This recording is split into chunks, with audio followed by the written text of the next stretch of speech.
మత్తయి సువార్త 24వ అధ్యాయం.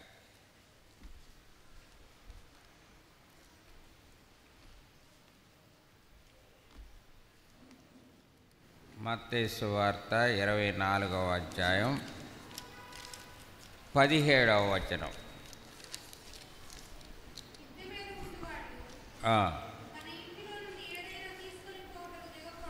చాలు. మిద్దె మీద ఉండువాడు దిగకూడదు. ప్రార్థిస్తాం.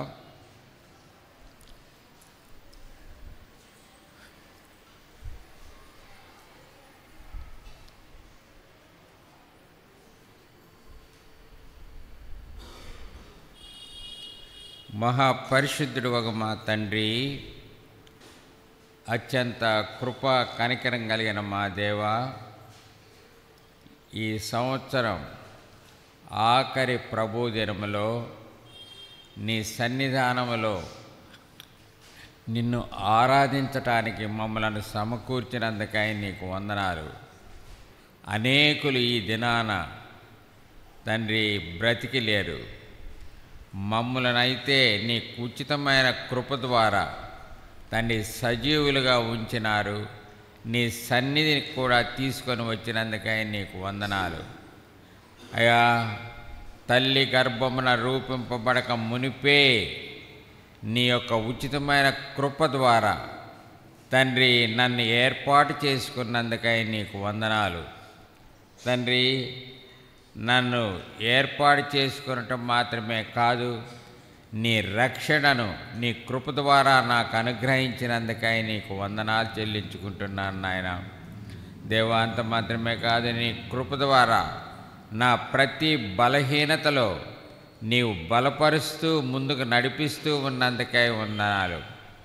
నేను ఇలాగ నుంచున్నాను అంటే నా శక్తి కాదు, నా భక్తి కాదు, కేవలం నీ ఉచితమైన కృప అయి ఉన్నందుకై వందనాలు చెల్లించుకుంటూ ఉన్నాను. అయా, నీ యొక్క శరీరంలో నీ యొక్క రక్తములో అయా పరీక్షించుకోవటానికి మీరు అనుగ్రహించిన ఈ సమయాన్ని బట్టి నిన్ను స్తుతించుకుంటూ ఉన్నాను. నీ వాక్యపు వెలుగులో నన్ను పరీక్షించండి, నన్ను పరిశోధించండి నాయన. యోగ్యమైన రీతిలో నీ శరీరంలో నీ రక్తములో పాలు పొందుతూ ముందుకు సాగి వెళ్ళటానికి కృప దయచేయమని యేసు నామమున స్తుతించి ప్రార్థిస్తున్నాం తండ్రి. ఆమేన్. మిద్దె మీద ఉండువాడు ఏం కాకూడదు, కిందకి దిగకూడదు. మిద్దె అంటే ఆత్మీయమైనటువంటి ఉన్నత స్థానాన్ని చూపిస్తూ ఉంటుంది. కాబట్టి ఆత్మీయమైనటువంటి ఉన్నత స్థానంలో ఉన్న బిడ్డలు కిందకి ఏ కారణం చొప్పున కూడా దిగటానికి వీలు లేదు. ఈ మాటలు ఏ సమయంలో చెప్పబడనివి అంటే 10వ వచనం.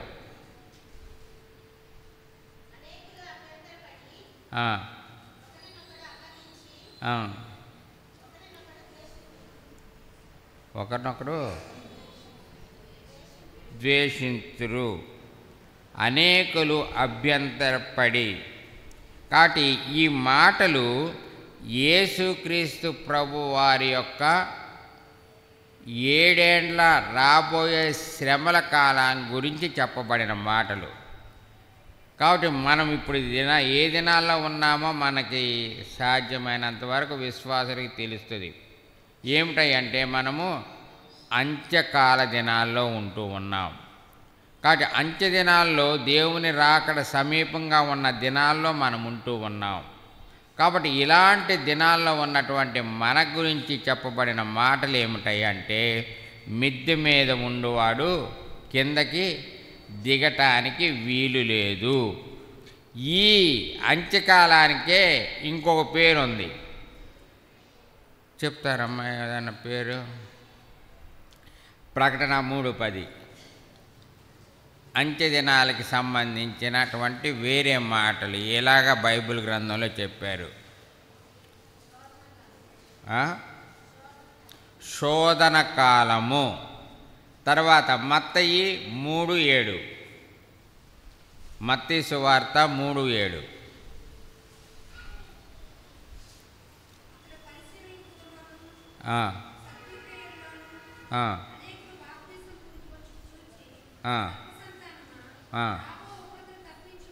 ఆ కాలానికి ఇంకో పేరేమిటి? ఇది రాబోవు ఉగ్రతా కాలము అని.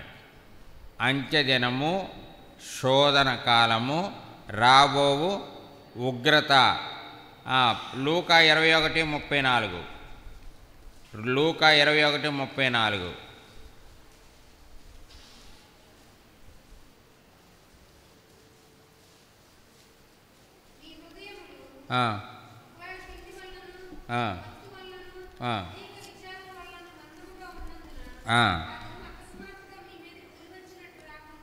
ఏమిటంటున్నారు?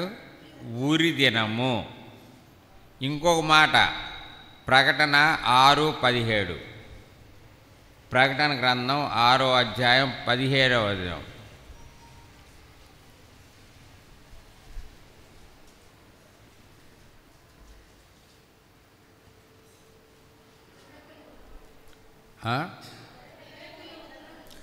గొర్రెపిల్ల ఉగ్రత మహాదినము అన్నారు. కాబట్టి రాబోయే ఆ శ్రమల కాలం గురించి ఇన్ని మాటలు బైబిల్ గ్రంథంలో.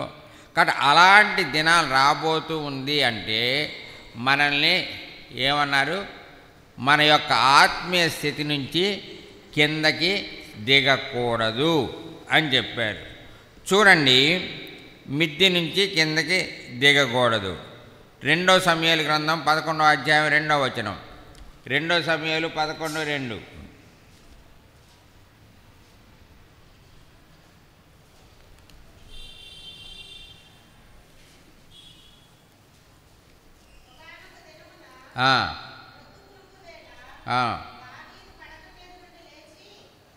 దావీదు, ఈ మిద్దె పేరు దావీదు మిద్దె అని పెట్టుకుందాం. ఈ దావీదు మిద్దె ఒకానొక దినాన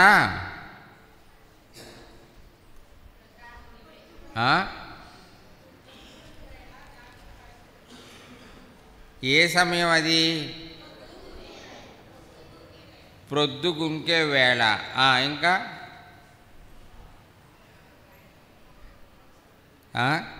1వ వచనం.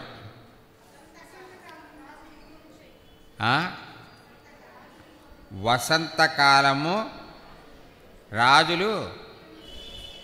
కాబట్టి యుద్ధానికి వెళ్ళే సమయంలో వసంతకాలము అంటే యుద్ధం చేసే సమయం ఆ దినాల్లో. కాబట్టి యుద్ధానికి వెళ్ళవలసిన సమయంలో మన బ్రదరు ఏం చేస్తున్నాడు?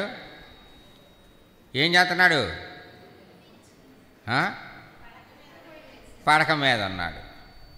ఈయనేమో రాజు, యుద్ధంలో ఉండవలసిన వాడు, యుద్ధంలో ఉండి సైనికులను ప్రోత్సహించవలసినటువంటి వాడు, ముందుగా ఉండి నడిపించవలసినటువంటి ఈ వ్యక్తి ఏం చేస్తున్నాడంటే నిద్రపోతా ఉన్నాడు.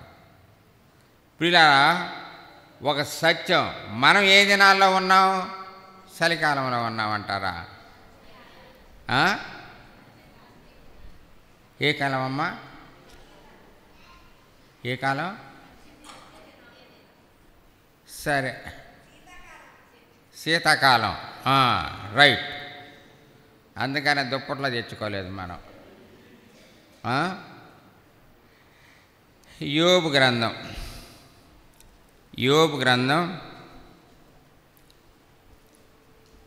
7వ అధ్యాయం. యోబు గ్రంథం 7వ అధ్యాయం 1.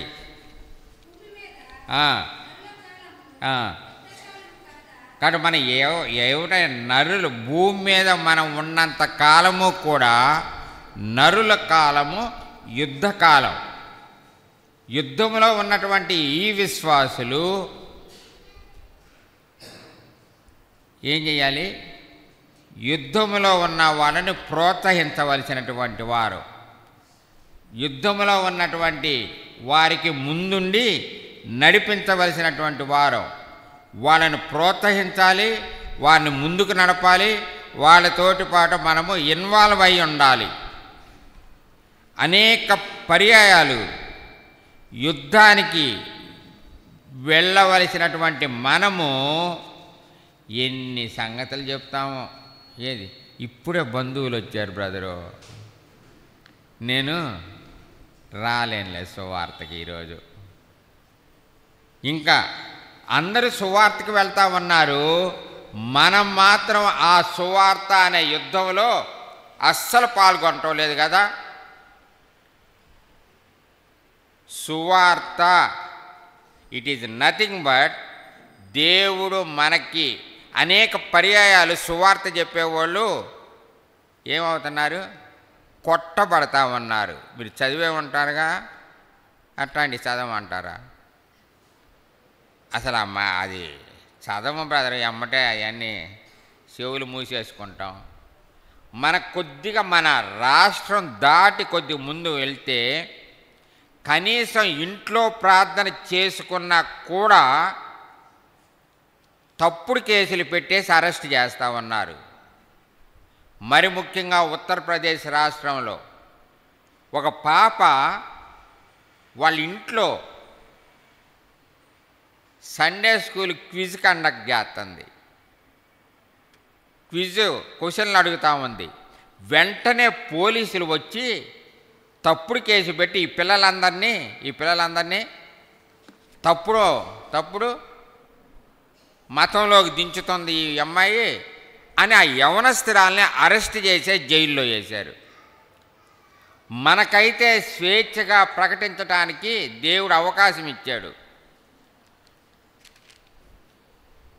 నువ్వు ఆత్మీయంగా ఉన్నతమైన స్థానంలో ఉన్నట్టు వాడవైతే ఆ యుద్ధంలో నువ్వు కానీ నేను కానీ తప్పకుండా పాల్గొనాలి. ఎంత విచారమయ్య అంటే దావీదు ఒకప్పుడు హృదయానుసారుడే, నో డౌట్. కానీ యుద్ధానికి వెళ్తా సమయంలో ఈయన ఏం చేస్తున్నాడంటే పడక మీద ఉంటా ఉన్నాడు. నిద్ర మత్తు, సోమరితనం అనేక పర్యాయాలు దేవుని యొక్క యుద్ధంలో మనం పాల్గొనకుండా అడ్డుపడేదిగా ఉంది. ఏనాడైనా నువ్వు సువార్తలో పాల్గొన్నావా? దానికి ఒక టీం అరేంజ్ చేశారుగా బ్రదరా, సువార్త టీము. వాళ్ళు వెళ్తారులే, నువ్వేం చేస్తా? నేను ఇంట్లో భోంచేస్తూ ఉంటాను ఆ టైంలో దేవుని కృప వల్ల. దానికి మాత్రం కృప కావాలి తినటానికి. పడుకున్నవాడు, యుద్ధానికి వెళ్ళవలసిన వాళ్ళు ఏం చేస్తున్నారయ్యా అంటే చూడండి, నిర్గమకాండం 15వ అధ్యాయం 3వ వచనం.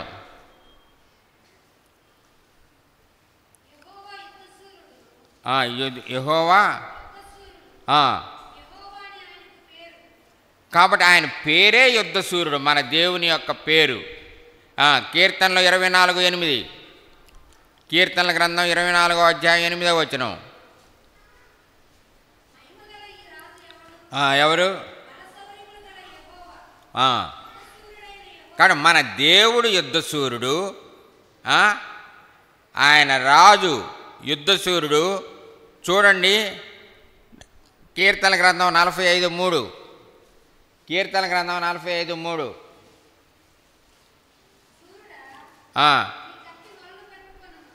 అది మనం చేయాల్సిన పని. కత్తి అంటే ఏంది?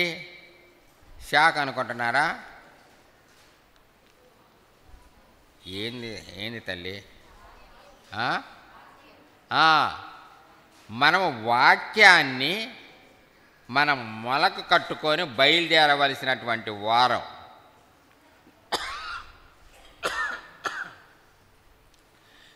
కాబట్టి దేవుని యొక్క వాక్యాన్ని కట్టుకోవలసినటువంటి వాళ్ళం ఏమవుతున్నాయంటే వాక్యాన్ని పక్కన పెట్టాం, నిద్రపోవటం ఎక్కువైపోయింది. అది చాలా చాలా. చూడండి కీర్తనలో 45:4వ వచనం. కీర్తనలు 45:4.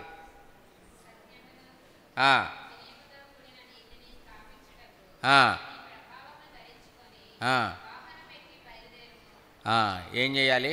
బయలుదేరవలసినటువంటి మానవ దావీదు వాళ్ళ సైనికులు యుద్ధం చేస్తూ ఉంటుంటే వాళ్ళని పంపించేశాడు.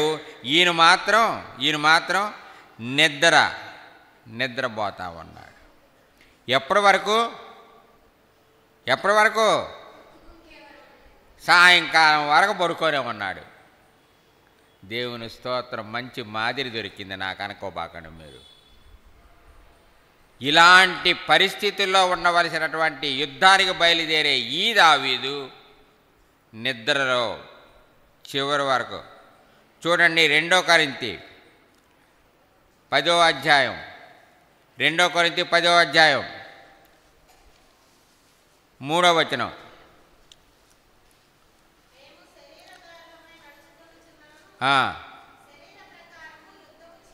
కాబట్టి మన యుద్ధం ఏమిటంటే శరీర సంబంధమైన యుద్ధము కానే కాదు. మన యుద్ధం ఎలాంటిది? ఆత్మ సంబంధమైనటువంటి యుద్ధం. కానీ మనం పోరాడేది శరీరులతో కాదు, అంధకార దురాత్మల సమూహంతో మనం పోరాడుతూ, కనపడని శత్రువుతో మనం పోరాడుతూ ఉన్నాం.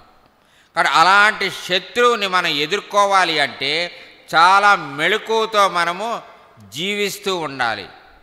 అలాంటి మెళకువ కలిగినటువంటి ఉండవలసినటువంటి మనము ఏం చేస్తున్నామయ్య అంటే నిద్రపోతూ ఉన్నాము.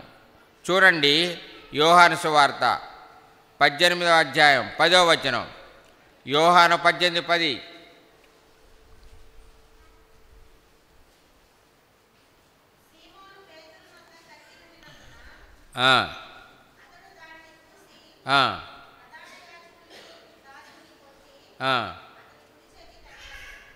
ఏం చేశాడు? చెవు పోయింది. అసలు ఆయన చెవు కనకాలని కాదు, ఎవరికి? పేతురు బెదరికి కత్తెత్తి తల మీద ఒక దెబ్బేద్దామని తలల మీద నరుగుదాం అనుకున్నాడు. అనుకునేలేక ఆ దాసుడు మెల్లగెట్ట అన్నాడు తప్పించుకుందామని. ఆ కత్తి ఏమైందంటే తల మీద పడకుండా చెవు మీద పడింది. అప్పుడు చెవు కాస్త పోయింది. కాబట్టి శత్రువు యొక్క తంత్రములను ఎదుర్కోవలసినటువంటి మనము అంతే, నిద్రతో మనం ఉండకూడదు. చూడండి మత్తయి సువార్త 16:18వ వచనం.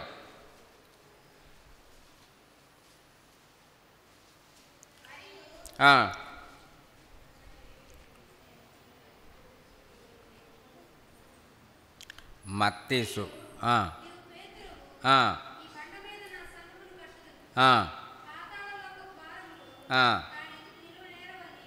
కాబట్టి ఎప్పుడైతే ఈ పేతురు క్రీస్తు కొరకై యుద్ధం చేయటానికి ఇష్టపడ్డాడో యేసయ్య ఎంత ఇదన్నా, నువ్వు పేతురువి, నీ మీద నా సంఘాన్ని కడతాను.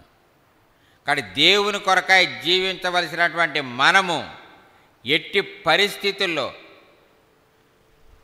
ఈ దినాల్లో నిద్రపోయే పని ఉండకూడదు. మెళకువ కలిగి అక్కడే ఉండాలి. 2 కొరింథీ 2:14. 2 కొరింథీ 2:14.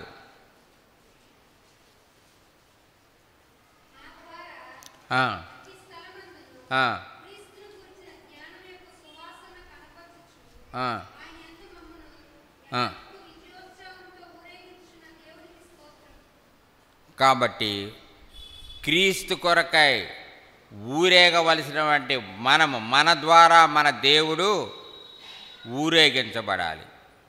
అది సత్యం. యుద్ధానికి పోవలసిన సమయంలో ఎఫ్ఎస్సీ 5:15 ఎఫ్ఎస్సీలకు రాసిన పత్రిక 5వ అధ్యాయం 15వ వచనం.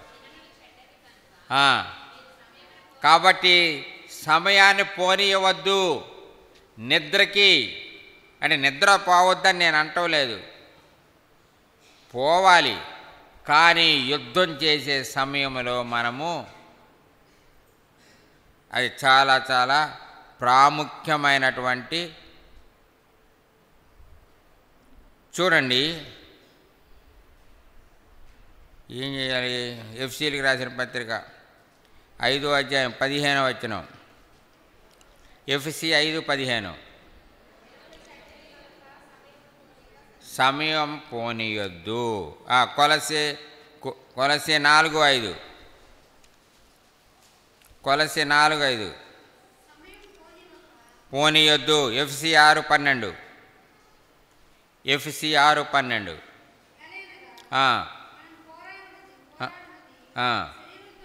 కాదు.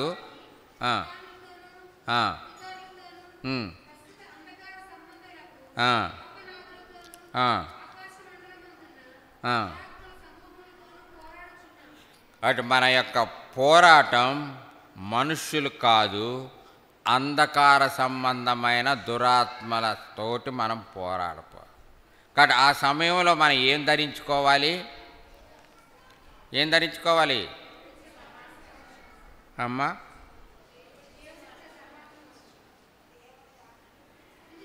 వాక్యము అనే ఖడ్గాన్ని ధరించుకోవాలి.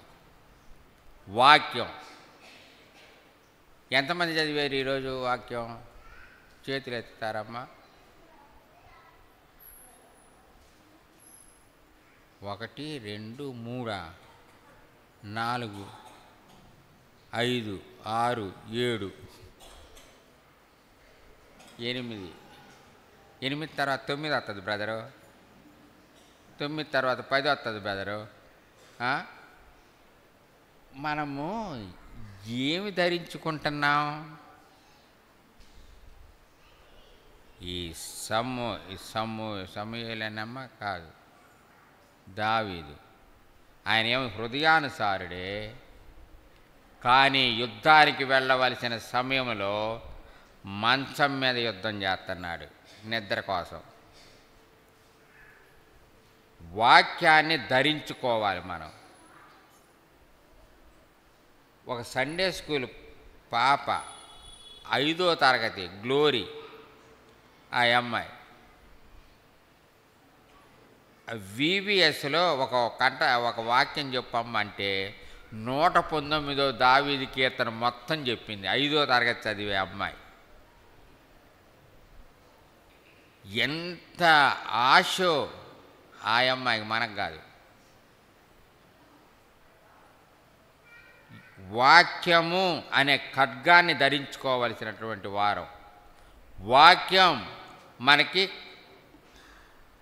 తప్పనిసరిగా వాక్యాన్ని మన హృదయంలో, వాక్యం కనుక మన హృదయంలో ఉంటే, ఓ సిస్టరు ఏమి రాదు చెప్పు. పైన ఏందమ్మా? భయం రాదా? నేను అడుగుతుంది ఈ సిస్టర్ని, ఈ పెద్ద సిస్టర్ని. వాక్యం నీ హృదయంలో ఉంటే పాపం అనేది నీ దరికి చస్తే రాదు. ఎవరి హృదయములోనైతే వాక్యం ఉంటుందో పాపము నీ దరికి రానే రాదు, పరిగెత్తిపోతాడు వాడు. ఇక్కడ హృదయములో కనీసం ఒక దైవ సేవకుడు అన్నాడు, నేను వాక్యము చదవకుండా నా యొక్క దినాన్ని నేను ప్రారంభించను అన్నాడు.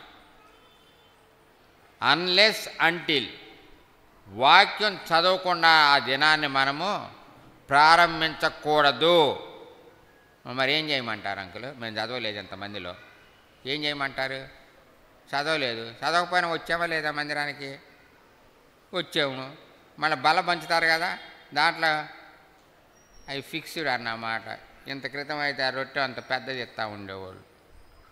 కాబట్టి ఇప్పుడు ఫిక్స్డ్ అయితే అంత అయితే అంతే. అది కూడా తింటాం, ఇది కూడా తాగుతాం. ఏందంట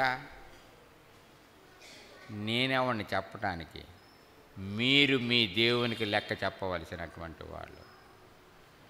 దేవుని యొక్క వాక్యం కనుకుంటే పాపం రాదు, దరికి చేరదు సాతానుడు. అంత మాత్రమే కాదు, దేవుని యొక్క వాక్యం కనుక ఉంటే ఏముంటుంది? జ్ఞానం ఉంటుంది. నీ ఈ లోకంలో జీవించటానికి జ్ఞానం కావాలి అంటే వాక్యం చదవాలి అంతే. వాక్యం చదివితే జ్ఞానం వస్తుంది. మన క్లాస్ టెస్ట్లు, క్లాస్ పరీక్షలు రాయాలి అంటే జ్ఞానం చదివితేనే నీ క్లాసులో నీకు మార్కులు వస్తాయి. ఇది మనల్ని మనం హెచ్చరించుకుందాం. అంత మాత్రమే కాదు, ఇంకేం ధరించుకోవాలి? ఇంకేం ధరించుకోవాలమ్మా? నువ్వేం చదువుకోలేదు అంకులు అందుట్లో?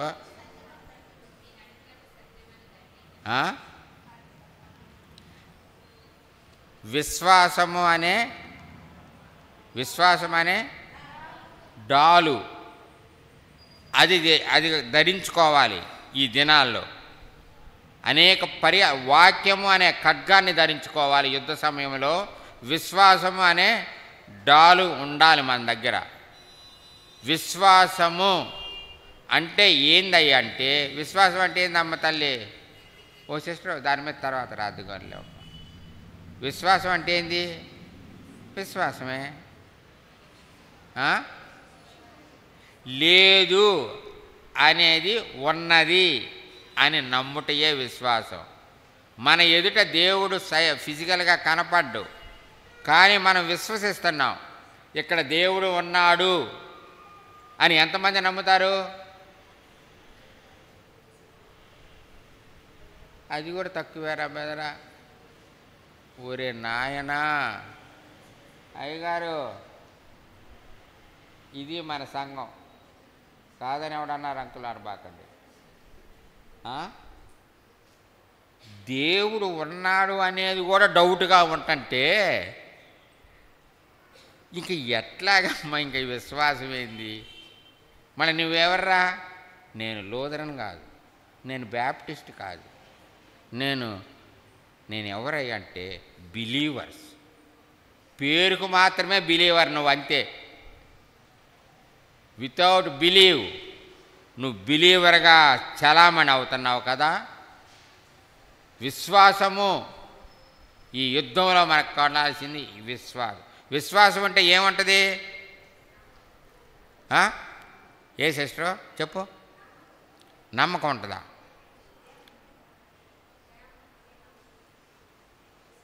ఏందమ్మా చెప్పారు? ఏం చెప్పారమ్మా?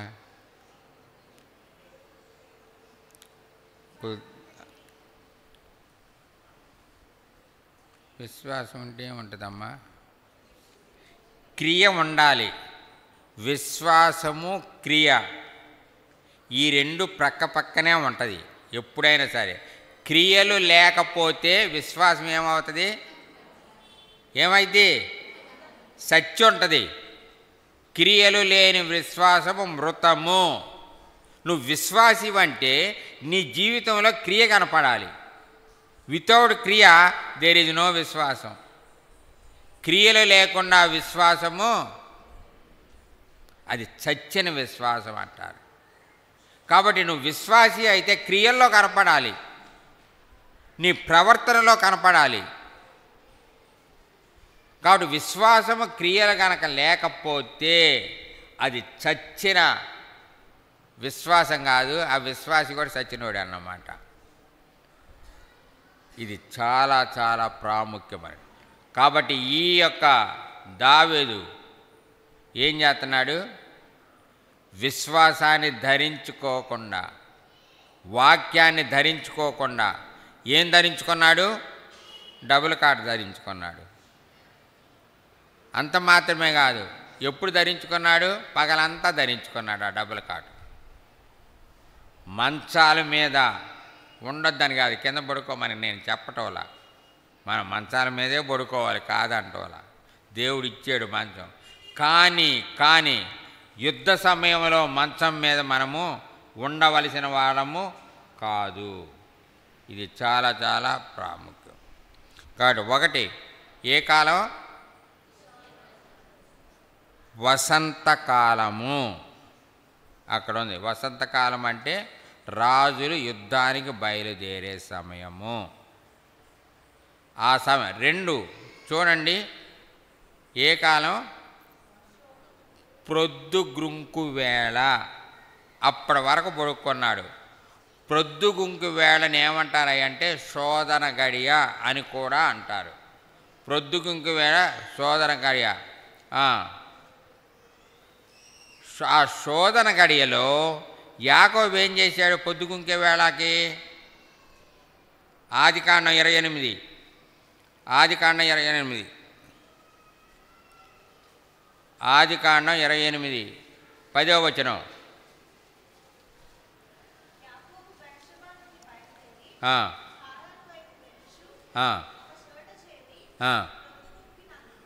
ప్రొద్దుగుంకిన వేళలో యాకోబు ఏం చేశాడు?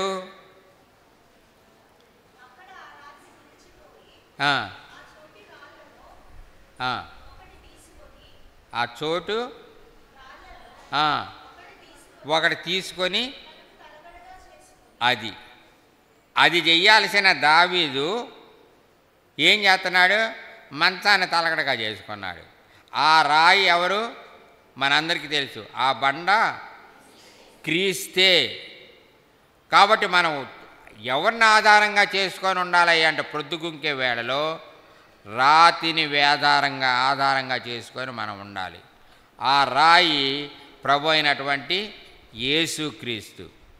ఆ బండ క్రీస్తే. కొరింథీయులకు రాసిన పత్రికలో ఉంటుంది. కాబట్టి క్రీస్తుని ఆధారంగా చేసుకోవాలి. చూడండి, నిర్గమాకాండం 17:10, నిర్గమాకాండం 17:10.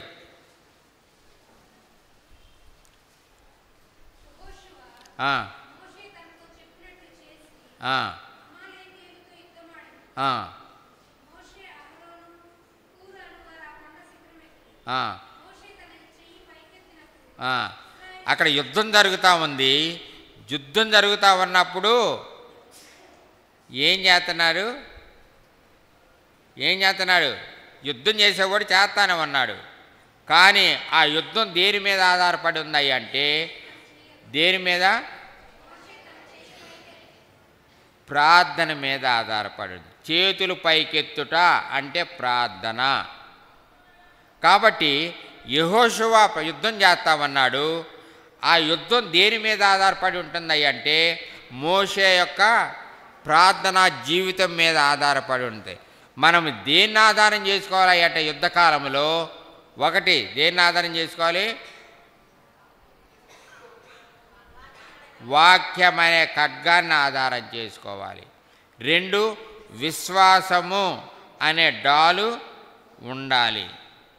మూడు, ప్రార్థన. కాబట్టి ప్రార్థన మీదే ఆ యుద్ధం ఆధారపడి ఉంటుంది. దేవుడు కార్యాలు ఎప్పుడు చేస్తాడయ్యా అంటే మన యుద్ధంలో దేవుడు కార్యం చెయ్యాలి అంటే భూమి మీద మన తరఫున చెయ్యాలి అంటే ప్రార్థన. అది మనకి ఇది మొదటిది. ఏ మిథ్య అమ్మాయి? దావీదు మిథ్య. కాబట్టి దావీదు మిథ్యలో మనం నేర్చుకోవాల్సిన సత్యం ఏమిటంటే ఏమిటి? వాక్యము అనేది ఉండాలి. రెండు, విశ్వాసము. మూడు, ప్రార్థన. ఈ మూడు కనుక ఉంటే మనం యుద్ధంలో జయిస్తాం. ఈయన దేవుడు యొక్క హృదయానుసారుడే. కానీ ఆయన ప్రొద్దుగుంకే దాకుండా ఏమైంది? పాపంలో పడిపోయాడు. ఆ పాపం మూలాన ఏమైంది? ఆ పుట్టినోడు కూడా చచ్చాడు. కాబట్టి యుద్ధ సమయంలో మనం ఉండవలసి. ఇది మొదటి మిథ్య. ఎవరి మిథ్య? రెండవది చూడండి, మొదటి సమూయేలు 9:25. మొదటి సమూయేలు 9:25.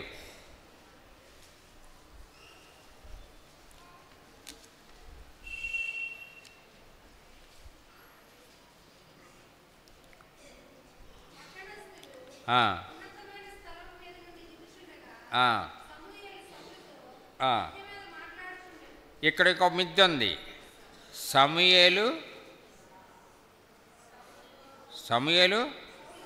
సౌలు సహవాస మిథ్య. ఇది మొదటిదేమో దావీదు మిథ్య, రెండోది ఏ మిథ్య అంటే సహవాసము.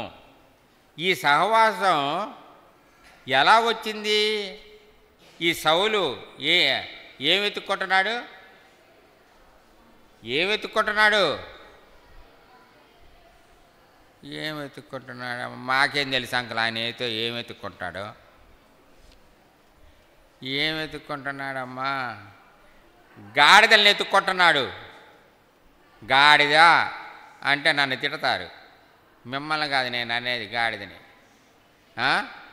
గాడిద అంటే బుద్ధి లేదు,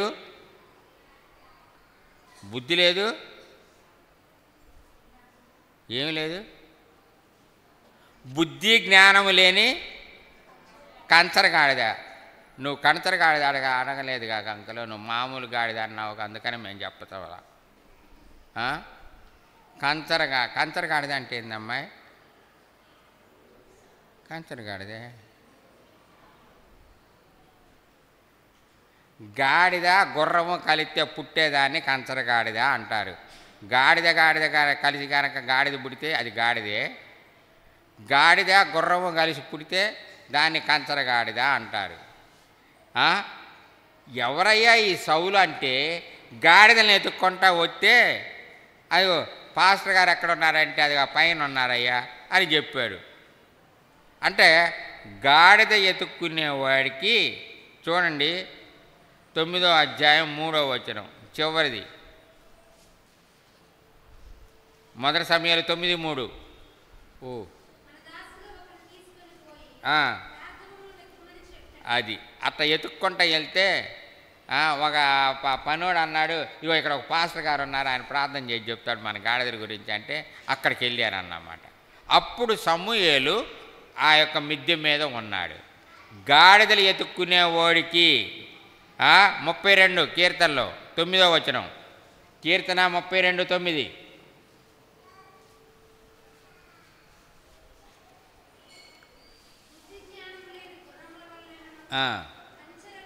బుద్ధి లేదు, జ్ఞానము లేదు, రెండూ లేదు, వీటిని ఎత్తుక్కుంటున్నాడు.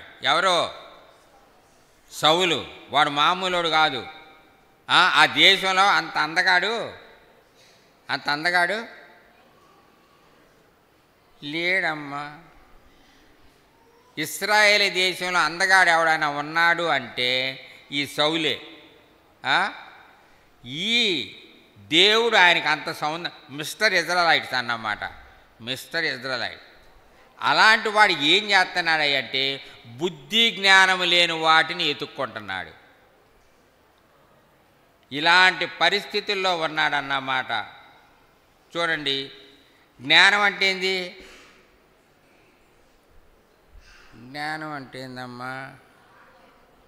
విజ్డమ్ అంటారు మీరు. యెహోవా యందు భయభక్తులే జ్ఞానమునకు మూలం. అంటే దేవుని యందు భయము భక్తి లేనోడు, ఇంకా అందగాడు, మంచి సౌందర్యవంతుడు, కానీ ఈయన ఏం వెతుక్కుంటున్నాడయ్య అంటే బుద్ధి లేని వాటిని ఎత్తుక్కుంటున్నాడు, జ్ఞానం లేని వాటిని ఎత్తుకుతా ఉన్నాడు. జ్ఞానము అంటే దేవుని యందు భయభక్తి లేని వాటిని వెతుక్కుంటా ఉన్నాడు. ఇలాంటి స్థితిలో ఉన్నాడు ఈ సౌలు. అలాంటి వాళ్ళకి ఏమొచ్చింది? పరిశుద్ధుల సహవాసం దొరికింది సమూయేలుతోటి. ఎక్కడున్నాడయ్యా ఆయన? అదిగా మిద్దె మీద ఉన్నాడు. అనగానే వెంటనే వెళ్ళిపోయాడు. అది చాలా చాలా ప్రాముఖ్యమైనటువంటి విషయం. బుద్ధి లేనోడు ఏం చేస్తాడు? అక్కడ ఒక చిన్న కొడుకు ఉన్నాడు కదా, చిన్న కొడుకు అమ్మాయి, వాడెవడంటావా? తప్పిపోయిన కొడుకు ఉన్నాడు కదమ్మా, వాడికి ఏమి లేదు, బుద్ధి లేనివాడు. బుద్ధి వచ్చినప్పుడు ఏం చేశాడు వాడు? తండ్రి దగ్గరకు వచ్చాడు. బుద్ధి ఉన్నవాడు లక్షణం ఎవడయ్యా అంటే తండ్రితో అంటి పెట్టుకొని ఉంటాడు. అనేక పర్యాయాలు బుద్ధి లేని వాటికి తండ్రికి దూరంగా ఉండేవాడు దేవుని దగ్గరికి ఎప్పుడు వస్తాడయ్యా అంటే చివరికి బుద్ధి లేనట్టు చేయవాడికి ఏమొచ్చింది? పందులు తినే పొట్టుతోటి తింటున్నాడు. పందులు తింటామన్నాయి, ఈడు కూడా వెళ్ళాడు. ఆ పందులు అనుకుంటున్నాయి ఏమని, అవును మనకి 4 కాళ్ళు ఉన్నాయి కదా, ఈడెవడు 2 కాళ్ళ పంది వచ్చింది అనుకుంటున్నాయి. అయ్యి 4 కాళ్ళ పందులు. ఈ 2 కాళ్ళ పందోడు మన మధ్యన ఉండటానికి వీలు లేదని వాడిని ఎట్టుతున్నామని ఈ 4 కాళ్ళు. అప్పుడు వాడికి బుద్ధి వచ్చింది. నా తండ్రి దగ్గర ఉన్నప్పుడు నేను ఇట్టాగ ఎప్పుడూ నా బతుకులేదే, నా తండ్రి దగ్గరికి వెళ్తాను అని వెంటనే తండ్రి దగ్గరికి రావటానికి ఇష్టపడాడు. బుద్ధి వాడిన వాడి లక్షణం ఏమిటాయి అంటే తండ్రి దగ్గరికి వెళ్దాము అనే లక్షణం ఉన్నవాడు బుద్ధిమంతుడు అన్నమాట. కాబట్టి బుద్ధి లేనివాడు తండ్రి చెప్పిన మాటలు వినడు. వాడు తండ్రి అంటున్నాడు, ఒరే కొడుకా ఆస్తి మన డిమాండ్ చేస్తున్నావు కదా, తీసుకోపోరా అన్నాడు. డిమాండ్ చేస్తాడు తండ్రిని, వాడే బుద్ధి లేనివాడు. అలాగే వెళ్ళిపోయాడు. చివరికి ఒక టైం వచ్చింది, వాడికి బుద్ధి ఎప్పుడు వచ్చింది? నా తండ్రి దగ్గరికి వెళ్తే. అది చాలా చాలా ఇలాంటి పరిస్థితి. చూడండి 1 సమూయేలు 10వ అధ్యాయం 8వ వచనం.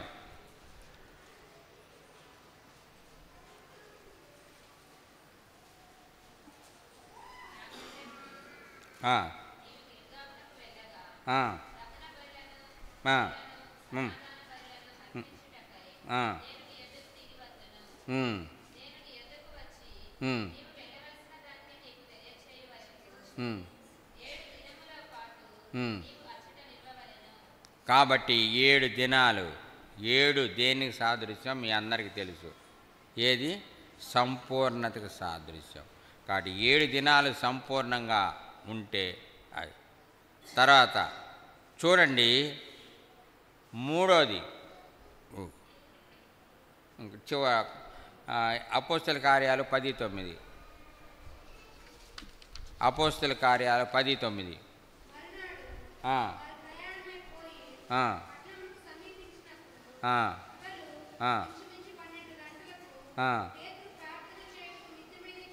ఇక్కడ ఇది 3వ మిథ్య ఏమిటాయి అంటే ఏ మిథ్య? ప్రార్థన మిథ్య. ప్రార్థన చూడండి, ప్రార్థన వల్ల ఏమవుతుంది మనకి? అపోస్తల కార్యాలు 1:13. అపోస్తల కార్యాలు 1:13.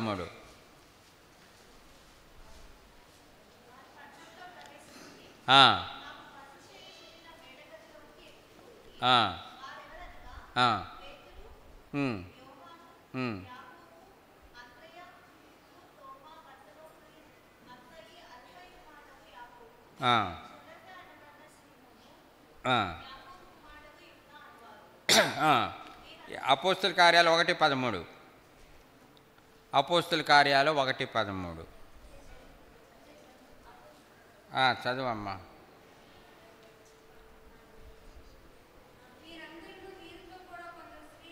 ఆ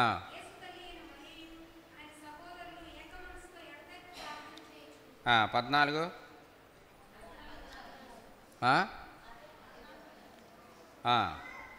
ఏమైంది అక్కడ? పరిశుద్ధాత్మ శక్తిని పొందిరి అమ్మా.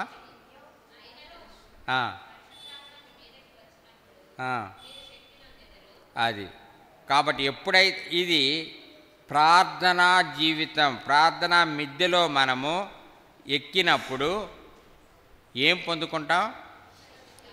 పరిశుద్ధాత్మ శక్తిని పొందుకుంటాం. ప్రార్థన దేని మీద ఆధారపడి ఉంటుంది అంటే ఆత్మ ద్వారా మనము ప్రార్థన చేసినప్పుడు, మాటలతో కాదు, ఆత్మ ద్వారా, పరిశుద్ధాత్మ శక్తి ద్వారా మనం ప్రార్థన చేస్తే ఆ ప్రార్థన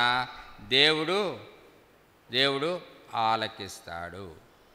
కాబట్టి మన జీవితంలో ఫెయిల్యూర్స్ దేని మీద ఆధారపడి ఉంటుంది అంటే మనం చేసే ప్రార్థన మీద ఆధారపడి. కాబట్టి యెషయా 64:7, యెషయా 64:7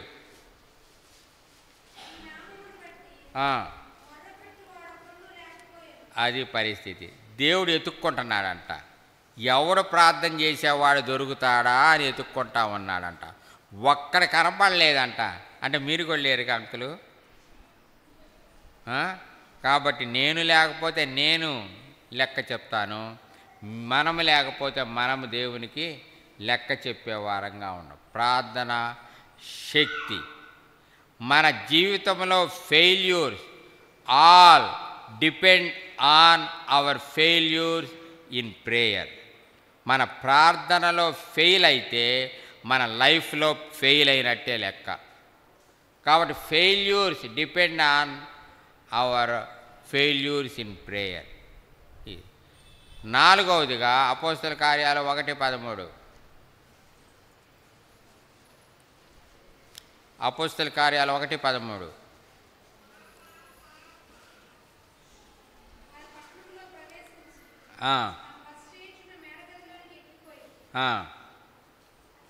ఎక్కిపోయి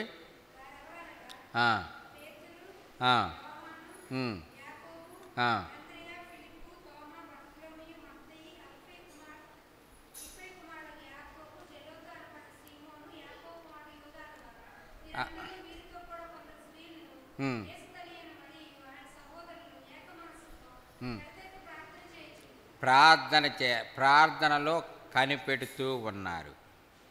కాబట్టి మిథ్య అంటే ఆత్మశక్తి ద్వారా కనిపెట్టుకొనుట. ఎలా కనిపెట్టారు? అందరూ ఒక చోట కూడి ఉన్నారు. 2 ఏక మనస్సుతో కనిపెడతా ఉన్నారు. అంటే ఒక చోట కూడి ఉండుట అంటే ఏకీభవించి ప్రార్థించుట. రెండోది ఏమిటంటే ఆ కూర్చున్న వాళ్ళు కనిపెడతా ఉన్నారు. కాబట్టి మన ప్రార్థనలో శక్తి ఎప్పుడు బయలుదేరిద్దాయి అంటే పరిశుద్ధాత్మతో నింపబడినప్పుడు, తర్వాత ఐక్యతతో కలిసి ప్రార్థించినప్పుడు. కాబట్టి ప్రార్థనా జీవితంలో ఏక మనస్సు. దేవునికి స్తోత్రం. ఎందుకంటే మన ప్రార్థనా కూడికలో ఎంతమంది వస్తున్నారో ఇక నేను చెప్పమంటారమ్మా? వద్దంటారా? సిస్టర్కి బాగా తెలిసి ఎంతమంది వస్తారు, అందుకని చెప్పబాకండి అంకులు అని అంటుంది. చెబితే రెండో వాళ్ళు కూడా చాలా బలపడతారు అని. కాబట్టి ఇది మన సంఘం యొక్క పరిస్థితి. మీరు రాకపోతే రాకపోతే కనీసం అటు చూసి అన్న వెళ్ళండి, ఎంతమంది వచ్చారో తెలుస్తుంది మీకు. ఎంత విచారించదగ్గ విషయమై అంటే షాలోము యొక్క మందిరములో ప్రార్థనకి ఎంతమంది వస్తారంటే చెప్పొద్దంది కాబట్టి నేను చెప్పటంలా. కానీ అలాంటి పరిస్థితి అన్నమాట. మరి ఎలా వస్తుంది సంఘం బలపడటానికి? ఎలాగా? ప్రార్థనకి రాని వ్యక్తులు ఆదివారం పాఠం దిట్టంగా వస్తారు. అంటే ఇది కూడా దిట్టమని నేను చెప్పను, ఎందుకంటే అంతే. దయచేసి అందరూ ఒక చోట కూడి ఉండి ప్రార్థించారు. ఆ మిద్దె మీద కూడి ఉండటం వలన ఎంత పరిస్థితి అంటే ఎంత పరిస్థితి? కూడి ఉండి ప్రార్థన చేస్తున్నారు. ఈలోపు ఎవరెవరు కూడి ఉన్నారు? పేతురు ఉన్నాడు, ఇంకా యాకోబు బెదరు అన్నాడు. పేతురు అంటే బెదరా? పేతర్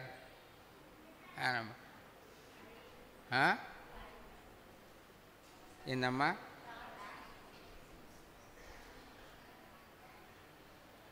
పేతురు అంటే దుడుకు పేతురు అంటూ ఉంటారు ఎక్కువగా ఆయన్ని, ప్రతిదానికి దుడుకు.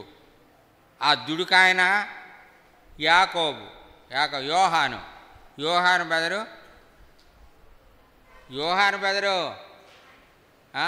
చాలా నెమ్మది, అతను ఎక్కువ మాట్లాడ్డాన్నమాట. ఇటు మాట్లాడినోడు, ఇటు దుడుగ్గా మాట్లాడినోడు, వీళ్ళిద్దరు కలిసి ప్రార్థనకు వచ్చారు. అప్పుడు కుంటోడు ఎగిరి గంతులేశాడు. ఎప్పుడైతే ప్రార్థనలో ఏకీభవించి దుడుకోళ్ళు రానోడు ఎవరైతే కలిసి దేవుని యొక్క మందిరానికి వచ్చి ప్రార్థన చేస్తారో సంఘములో అద్భుత కార్యాలు జరగటానికి ఏర్పాటైంది. వాడు గంతులేసుకుంటూ వెళ్ళాడు. ఎవడరా నేను గంతులేయమందంటే అదిగో ఆయన మాట అన్నాడు. కాబట్టి కలిసి ప్రార్థించే వారంగా ఉండాలి. వాళ్ళు దుడుకోళ్ళైనా సరే, నెమ్మదస్తులైనా సరే కలిసి. అంత మాత్రమే కాదు, చూడండి అపోస్తుల కార్యాలు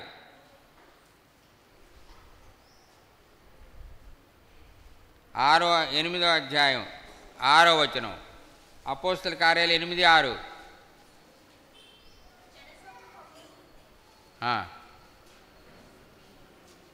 లేదా తర్వాత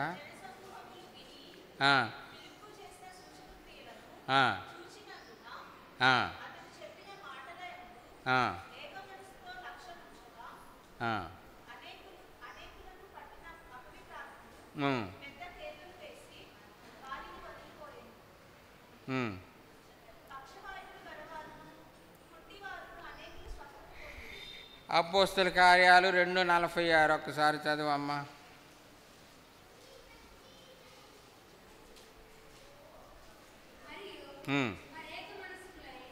ఏక మనస్కులు 4:24.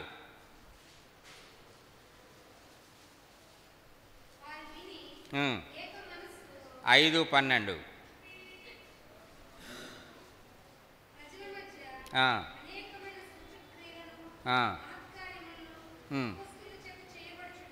కాబట్టి ఎప్పుడైతే ఏకీభవించి ఉంటారో మహత్కార్యాలు జరుగుతూ ఉంటాయి, అద్భుత కార్యాలు జరుగుతూ ఉంటాయి.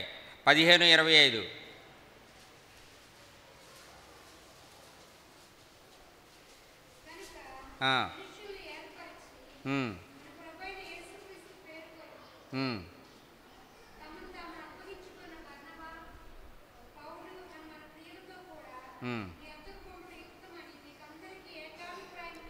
ఏక మనస్సు.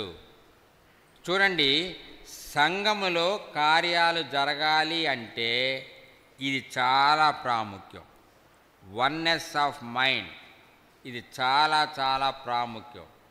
అలాగ చేశారు కాబట్టి అద్భుతమైన కార్యం జరిగింది. చూడండి అపోస్తల కార్యాలు 1:14.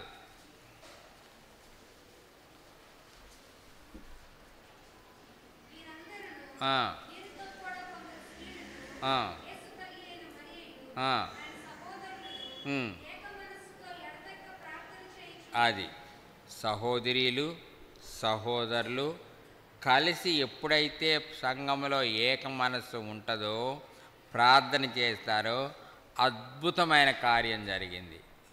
మొదట ఎంతమందితోటి ప్రారంభించారు సంఘం? ఎంతమంది అమ్మా? మేము లెక్క పెట్టలేదంటారా? ఎంతమంది?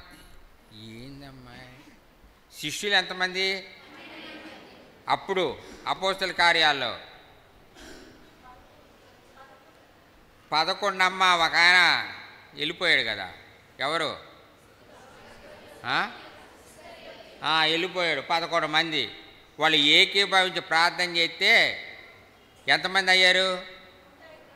120 మంది అయ్యారు. ఒక్క వచనమే అయినా 120 మంది అయ్యారు. వాళ్ళు ఏకీభవించి ఆ 120 మంది ప్రార్థన చేస్తే ఎంతమంది అయ్యారు?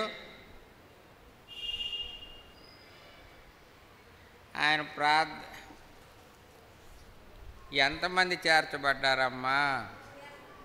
3000 మంది. తర్వాత ఎన్ని వేలు అయ్యారు? ఎన్ని వేలు అయ్యారు బెదరా? 5000 మంది అయ్యారయ్యా. తర్వాత ఎంతమంది అయ్యారు? లెక్కలేనంత మంది అపోస్తల కార్యాల్లో.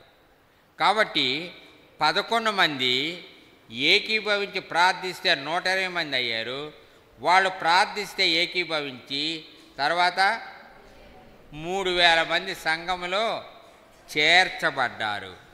ఆ 3000 మంది ఏకీభవించి ప్రార్థిస్తే 5000 మంది ప్రార్థిస్తే అనేకులు సంఘంలో చేర్చబడ్డారు. కాబట్టి మన సంఘం అలాగ ఎందుకు కాకూడదు? వాళ్ళలో ఉన్నది ఏమిటి, మనలో లేనిది ఏమిటి? వాళ్ళలో ఉన్నది ఏకత్వం. అది మనలో ఉంటే మనం కూడా అలాగే వృద్ధి పొందుతాం. కాబట్టి మిద్దె మీద ఉన్నవాడు కిందకి దిగటానికి వీలు లేదు. మొదటి మిద్దె దావీదు మిద్దె. యుద్ధకాలంలో మనం ఉన్నాం, ఆ టైంలో మనం ఏం చేయాలి? రెండవ మిద్దె సహవాస మిద్దె. మూడవ మిద్దె ప్రార్థన మిద్దె. కాబట్టి ఆ మిద్దె మీద మనం గనక ఉంటే కిందకి దిగకుండా దేవుని యొక్క రాకడ కొరకై ఎత్తబడే గుంపులో మనం ఉంటాం.